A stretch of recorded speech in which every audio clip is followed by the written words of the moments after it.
reading is Psalm 118, verses 14 to 24. My God is my strength and my song. God has become my salvation. Raise shouts of joy and victory in the tents of the upright. The Lord's right hand is doing mighty acts. No, I will not die. I will live to proclaim the deeds of the Lord.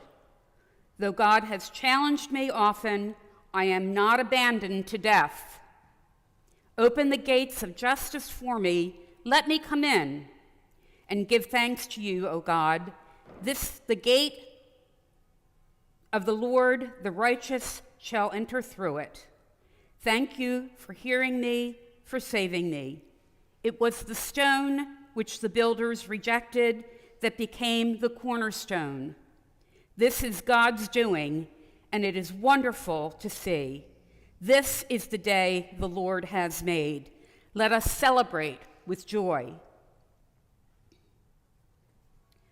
And from the Gospel of Luke, chapter 24, verses 1 through 12.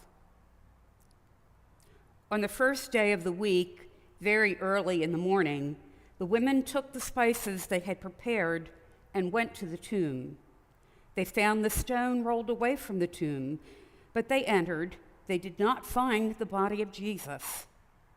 While they were wondering about this, suddenly 2 men in clothes that gleamed like lightning stood beside them.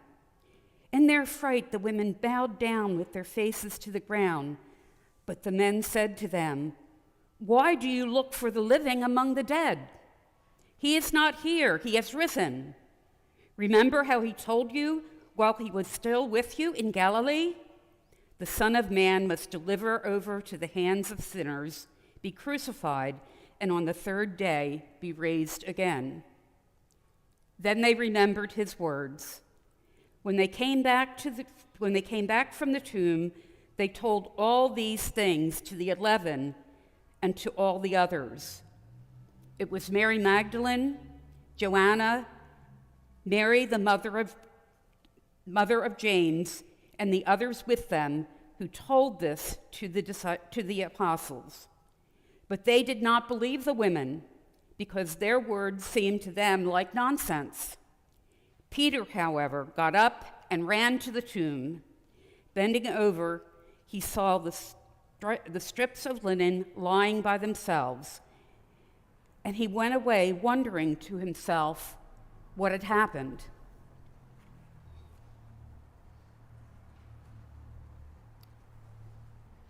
And from the Secrets of Heaven, number 5407. In the next life, life generally means heaven, but specifically it means eternal happiness, while death generally means hell, but specifically eternal unhappiness there, as is also evident from many places in the Word.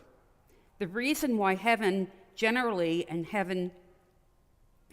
eternal happiness specifically are called life is that wisdom, which is essentially good, and intelligence, which is essentially truth, are present in heaven. And the life of such wisdom and intelligence is received from the Lord, the source of the whole life. But because the contrary of this exists in hell, that is to say, evil exists instead of good, and falsity instead of truth, so that the spiritual life has been snuffed out there, what exists there, compared with that existing in heaven, is death. For spiritual death consists in evil and falsity, and it exists in humankind and the desire for what evil is, and the subsequent thinking of what false is.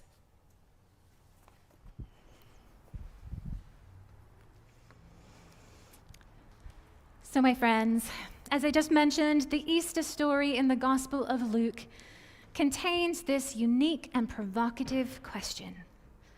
Why do you look for the living among the dead? Now, on the surface of it, of course, the women were looking for Jesus in the tomb. They had all seen him die, and they had seen Joseph of Arimathea take down his body from the cross and put it in there. And now they were returning after the Sabbath in order to anoint Jesus' body according to their burial customs. They were trying to do right by him and express both their grief and their care. But then they encounter some light-filled beings who utter this perplexing question: why do you look for the living among the dead? Well, we can imagine the women saying to themselves, where else would we be looking for him? In a cosmic sense, of course, this question points to what Jesus had been saying all along.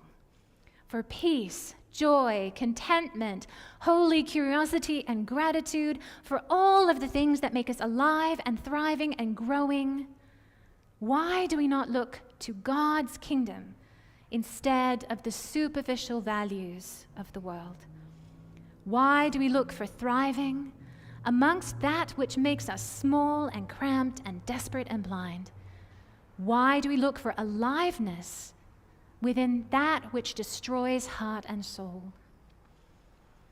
It is a rhetorical question, of course. We are human.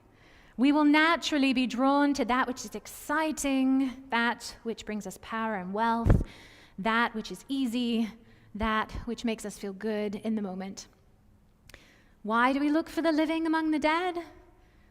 Because we don't yet know what spiritually whole living really looks like.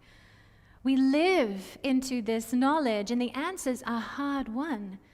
We walk the path and pay attention. We ask questions and learn the difference between what brings us life and what kills our spirit. And so it's not as if God is trying to shame us by asking us this question. In the end, how were the women really to know? Yes, Jesus had predicted the resurrection, but it was so very truly out of the realm of their experience. Could they have possibly believed it ahead of time? Would any of us have done so? Rather, the question prompts us to look towards the following declaration: He is not here, he is risen. The women were looking for one thing and found completely another. They looked inside the tomb, and it was empty. Jesus was resurrected from death to life. What does this really mean? How do we make sense of these words? We try to make sense of them theologically by saying that God is able to take on death and bring out life, that God is able to bring goodness out of evil.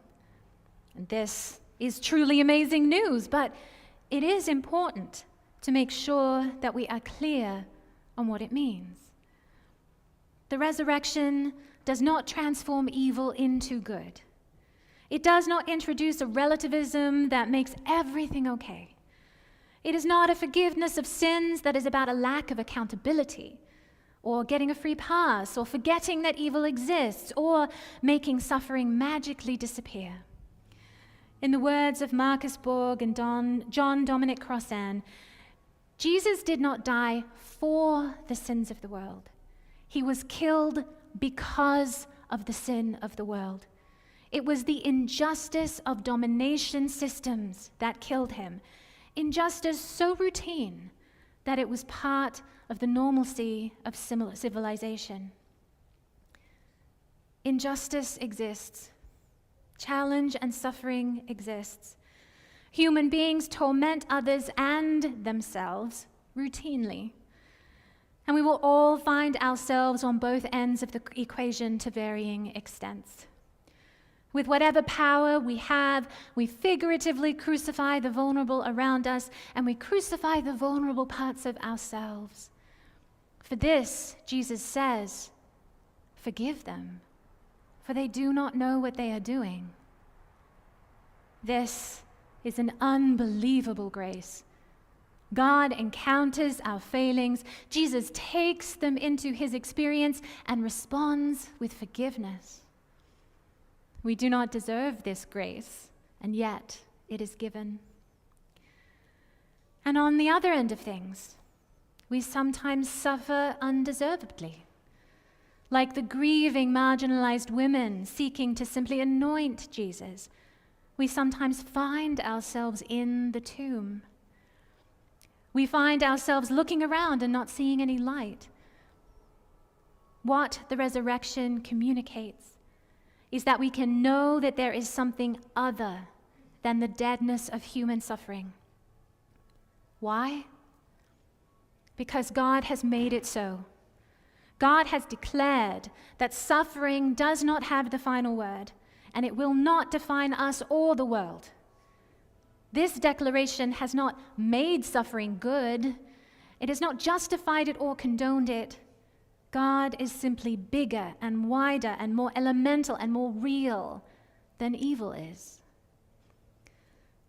We might think of the common advice: for every cloud, there is a silver lining. Depending on when and how we might be hearing this, it might sound helpful or insufferable. What people usually mean is that we should look for the hidden blessing within whatever is happening to us. Look for the good thing that has happened because of the bad thing that has happened.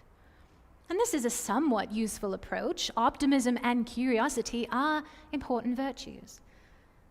But this is only one way of looking at it, depending as it does on events happening in a kind of linear way, or the good thing being discernible or recognizable to us.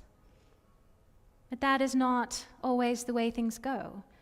Sometimes our clouds cover the whole sky for a long time.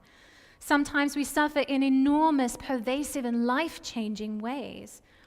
How would it help that those kinds of clouds might have a silver lining? Well, where does the silver lining come from? When we look up at the clouds in the sky, what is it that makes them have that bright-colored border? It is the sun shining behind the clouds that make them look like they have a silvery lining. And you might ask, what is supposed to be hopeful about that? It means that the sun is still shining.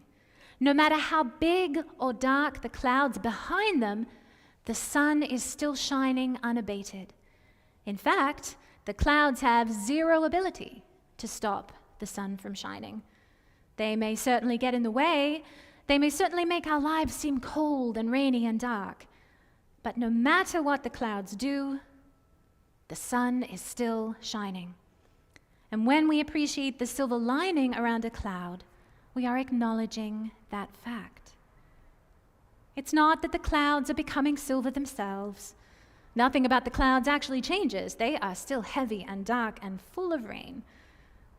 It's just that when we see the silver lining, then we know something about what is beyond them, something higher, something bigger, something brighter.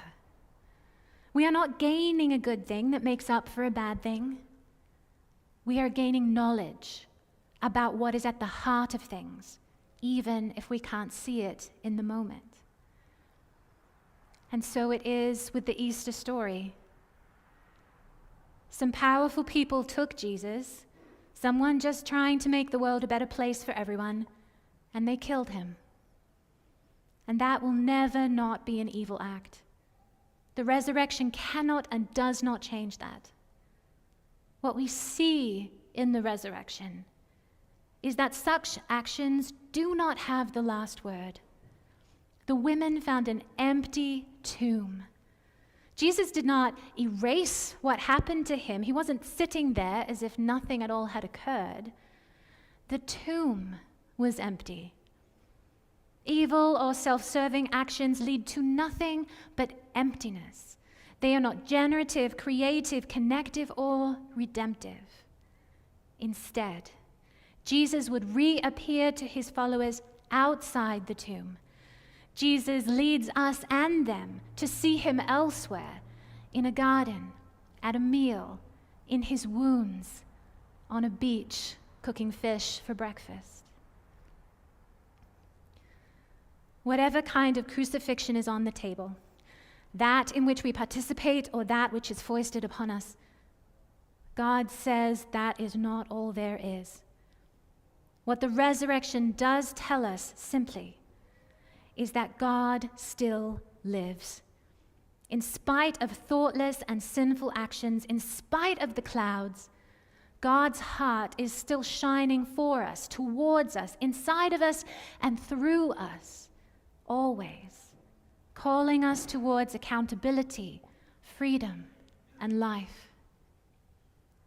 Where will we find him? Not in the tomb. Why do you look for the living among the dead? He is not here. He is risen.